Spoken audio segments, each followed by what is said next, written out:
विश्वविद्यालयों में एंथ्रोपोलॉजी के विशेष विभाग हैं, प्रोफेसर हैं जिनको 60-60 हज़ार रुपये महीने की तनख्वाहें मिलती हैं, और पढ़ने वाले विद्यार्थी हैं, पीएचडी करने वाले शोधार्थी हैं, रिसर्च स्कॉलर हैं। ये सब शर्मनाक लगता है। मैकॉले ने ऐसे बहुत सारे विषय इस देश में डाल दिए, उनमें से एक भी विषय को हम नहीं बदल पाए। और मुझे उससे भी बड़े अफसोस की बात है जो कहनी है कि अंग्रेजी शिक्षा व्यवस्था में तकनीकी शिक्षा, जिसको हम इंजीनियरिंग कहते हैं या मेडिकल की शिक्षा कहते हैं, इसमें अंग्रेजों ने जो पाठ्यक्रम तय कर दिया वो लगभग 140 साल से वैसे का वैसा ही चल रहा है। तो हमने पाठ्यक्रम नहीं बदला, हमारी भाषा नहीं बदली, और भाषा और शिक्षा के स्तर पर छोटा सा बदलाव भी हम नहीं कर पाए। मुझे और एक अफसोस की बात आपसे कहनी है, वो ये कि अंग्रेजों ने जिस शिक्षा व्यवस्था को भारत में लागू किया, वो शिक्षा व्यवस्था उन्होंने अपने देश में लागू नहीं की। आप अगर अंग्रेजों के देश में जाएंगे देखने और समझने के लिए, तो उनकी शिक्षा व्यवस्था भारत से बिल्कुल भिन्न है। भारत की शिक्षा व्यवस्था में अंग्रेजों ने विद्यार्थियों को एक निश्चित मानदंड के अनुसार फेल और पास होने का नियम बना रखा है। 33% या उससे ज्यादा मिले तो परीक्षा में पास है, और 33% से कम अंक मिले तो फेल है। ये अंग्रेजों का बनाया हुआ मानदंड है। और ये जो परीक्षा व्यवस्था हमारे यहाँ चल रही है, ये भी पूरी अंग्रेजों की बनाई हुई है। साल भर विद्यार्थियों को कुछ रटाना, फिर 1-2 दिन में उनको वो सब लिखवा लेना, और रट के वो लिख देंगे कॉपी में। 100 में से 98, 99, 95, 96 जो भी नंबर आ जाए, उसके अनुसार विद्यार्थी का आकलन करना कि ये होशियार है या ये मूर्ख है। अंग्रेजों के देश में जाकर आप देखेंगे तो पूरी परीक्षा पद्धति उन्होंने बदल रखी है। अंकों के आधार पर अंग्रेजों के देश में किसी भी विद्यार्थी का आकलन नहीं होता। और अंग्रेज ही क्यों, फ्रांसीसियों के देश में किसी विद्यार्थी का आकलन अंकों के आधार पर नहीं होता, जर्मनी में किसी विद्यार्थी का आकलन अंकों के आधार पर नहीं होता, अमेरिका में किसी विद्यार्थी का आकलन अंकों के आधार पर नहीं होता। माने अंग्रेजों ने जो कुछ हमारे देश में चलाया, उसको अपने देश में उन्होंने नहीं अपनाया, क्योंकि वो जानते हैं कि ये आकलन की पद्धति पूरी गलत है। इसमें विद्यार्थी फेल और पास नहीं होता है, पूरी शिक्षा व्यवस्था फेल और पास होती है। क्योंकि विद्यार्थी के बारे में तो ये माना जाता है कि वो तो मिट्टी का कच्चा घड़ा है, जैसा आप ठोक पीट के बना दोगे वैसा वो हो जाएगा। तो हमारी शिक्षा व्यवस्था अगर किसी विद्यार्थी को फेल करती है, मैं मानता हूं पूरी शिक्षा व्यवस्था फेल होती है, विद्यार्थी फेल नहीं होता है उसमें। और हमारे देश में मैकॉले के द्वारा जो विषय तय किए गए, उनमें से एक इतिहास विषय, जिसमें मैकॉले ने यह कहा कि भारतवासियों को सच्चा इतिहास उनका नहीं बताना है, क्योंकि इनको गुलाम बना के रखना है, इसलिए इतिहास को विकृत करके भारत में पढ़ाया जाना चाहिए। तो भारत के इतिहास को पूरी तरह से उन्होंने विकृत कर दिया। सबसे बड़ी विकृति जो हमारे इतिहास में अंग्रेजों ने डाली, जो आज तक जहर बनकर हमारे खून में घूम रही है, वो विकृति ये है कि हम भारतवासी आर्य कहीं बाहर से आए। सारी दुनिया में शोध हो चुका है कि आर्य नाम की कोई जाति भारत को छोड़कर दुनिया में कहीं नहीं थी, तो बाहर से कहां से आ गए हम। फिर हमको कहा गया कि हम सेंट्रल एशिया से आए, मध्य एशिया से आए। मध्य एशिया में जो जातियां इस समय निवास करती हैं, उन सभी जातियों के डीएनए लिए गए। डीएनए आप समझते हैं, जिसका टेस्ट करके कोई भी बात की पक्की सूचना ली जाती है। तो दक्षिण एशिया में, मध्य एशिया में, पूर्व एशिया में, तीनों स्थानों पर रहने वाली जातियों के नागरिकों के रक्त इकट्ठे करके उनका डीएनए टेस्ट किया गया, और भारतवासियों का डीएनए टेस्ट किया गया।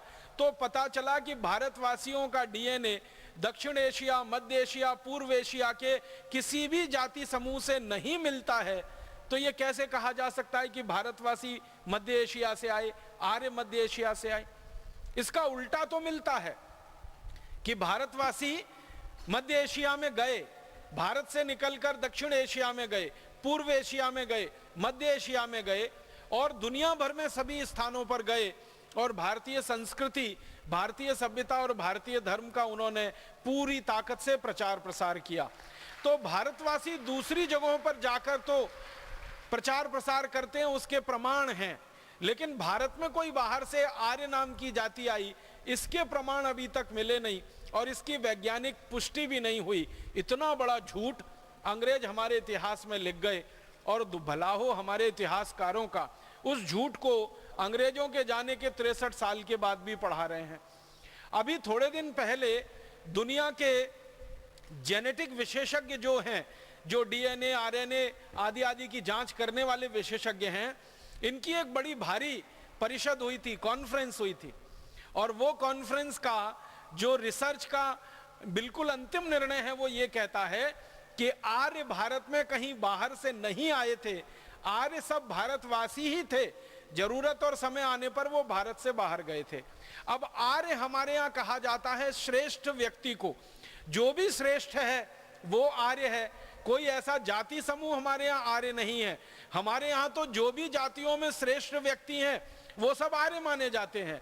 वो कोई भी जाति के हो सकते हैं, ब्राह्मण हो सकते हैं, क्षत्रिय हो सकते हैं, शूद्र हो सकते हैं, वैश्य हो सकते हैं। किसी भी वर्ण का कोई भी व्यक्ति अगर वो श्रेष्ठ आचरण करता है, हमारे यहाँ उसको आर्य कहा जाता है। आर्य कोई जाति समूह नहीं है, वो सभी जाति समूहों में श्रेष्ठ लोगों का प्रतिनिधित्व करने वाला व्यक्ति है। ऊंचा चरित्र जिसका है, आचरण जिसका दूसरों के लिए उदाहरण के योग्य है, जिसका किया हुआ, जिसका बोला हुआ, जिसका कहा हुआ दूसरों के लिए अनुकरणीय है, वो सभी आर्य हैं। हमारे देश में परम श्रद्धेय और परम पूजनीय स्वामी दयानंद जैसे लोग, महात्मा गांधी जैसे लोग, भगत सिंह, चंद्रशेखर, ऊधम सिंह, अशफाक उल्लाह, तात्या टोपे, झांसी की रानी लक्ष्मीबाई, कित्तूर चन्नम्मा, ये जितने भी नाम आप लेंगे ये सभी आर्य हैं, ये सभी श्रेष्ठ हैं, क्योंकि इन्होंने अपने चरित्र से दूसरों के लिए उदाहरण प्रस्तुत किए हैं। इसलिए आर्य कोई हमारे यहाँ जाति नहीं है। राजा जो उच्च चरित्र का है उसको आर्य नरेश बोला गया, नागरिक जो हमारे यहाँ उच्च चरित्र के हैं उनको आर्य नागरिक बोला गया।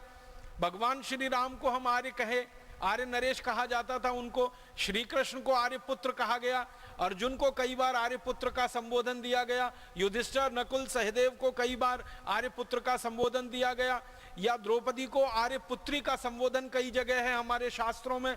तो हमारे यहाँ तो आर्य कोई जाति समूह है ही नहीं, ये तो सभी जातियों में श्रेष्ठ आचरण धारण करने वाले लोग, धर्म को धारण करने वाले लोग आर्य कहलाए हैं। तो अंग्रेजों ने ये गलत हमारे इतिहास में घुसार दिया और इससे बड़ा एक विक्षेप हमारे इतिहास में डाला गया कि हम भारतवासी हजारों साल से गाय का मांस खाते रहे हैं। अब हजारों साल से कोई देश गाय का मांस खाता रहा हो, उस देश में गो हत्या को बंद कराने के लिए कोई अपना बलिदान कैसे दे सकता है? फिर एक मिनट के लिए आप ये सोचो कि अगर भारतीय समाज गाय का मांस खाने वाला समाज है तो फिर भारतीय समाज में गोरक्षा का आंदोलन क्यों होना चाहिए? गाय बचाने के लिए आंदोलन क्यों होना चाहिए? गाय की रक्षा करने के लिए हमारे नागरिकों ने अपना जीवन दिया है, वो जीवन उन्हें क्यों देना चाहिए? हमारे इतिहास में तो एक बहुत बड़ा उदाहरण मिलता है अमर शहीद मंगल पांडे का, जिन्होंने गोरक्षा से आंदोलन की शुरुआत की और देश की आजादी का आंदोलन वो बन गया पूरे भारतवर्ष में, और उसने आग लगा दी पूरे देश को। आप जानते हैं अमर शहीद मंगल पांडे को फांसी हुई थी तो सवाल तो गाय की रक्षा का था। जब मंगल पांडे अंग्रेजी सेना में नौकरी करने के लिए भर्ती हुए बैरकपुर की छावनी में, जो कोलकाता के नजदीक है, उनको किसी ने बता दिया कि आप जो कारतूस मुंह से खोलते हो इसमें गाय की चर्बी लगी होती है, और अगर आप कारतूस मुंह से खोलते हो उसमें गाय की चर्बी लगी होती है तो आप तो गोरक्षा की बात करते हो, फिर ये कैसे होता है? तो मंगल पांडे को तो विश्वास नहीं हुआ। उन्होंने एक अंग्रेज अधिकारी को पूछा जिसका नाम था मेजर जनरल ह्यूसन को मंगल पांडे ने पूछा कि क्या यह बात सच है कि हमको जो कारतूस दिए जाते हैं उस पे गाय की चर्बी लगी रहती है? मेजर जनरल ह्यूसन ने ना हाँ कहा ना कहा। मंगल पांडे ने फिर पूछा, फिर उत्तर नहीं मिला तो उनको गुस्सा आ गया और उनके हाथ में जो बंदूक थी, राइफल थी, उसको उन्होंने चला दिया और ह्यूसन को मार डाला। ह्यूसन की हत्या हो गई। और ये काम मंगल पांडे ने बहुत सोच समझ के किया था, पूरे होशो हवास में किया था और विवेक के साथ किया था। और ये घटना घटित हुई, आप जानते हैं, 29 अप्रैल 1857 को मंगल पांडे को गिरफ्तार करके फिर उनके ऊपर मुकदमा चला। उस पूरे मुकदमे की सुनवाई के दौरान मंगल पांडे ने जो सबसे बड़ी बहस की, उन्होंने अपना वकील नहीं किया था, खुद अपनी बहस की, और उस बहस में वो बार बार ये कहते रहे कि मेरे भारत की जमीन पर अंग्रेज आए, हमारे देश पर उन्होंने कब्जा किया, हमारी गौ माता की हत्या की, हमको गुलाम बनाया, हमारी लूटपाट की। हम ये बर्दाश्त नहीं कर सकते। गाय हमारी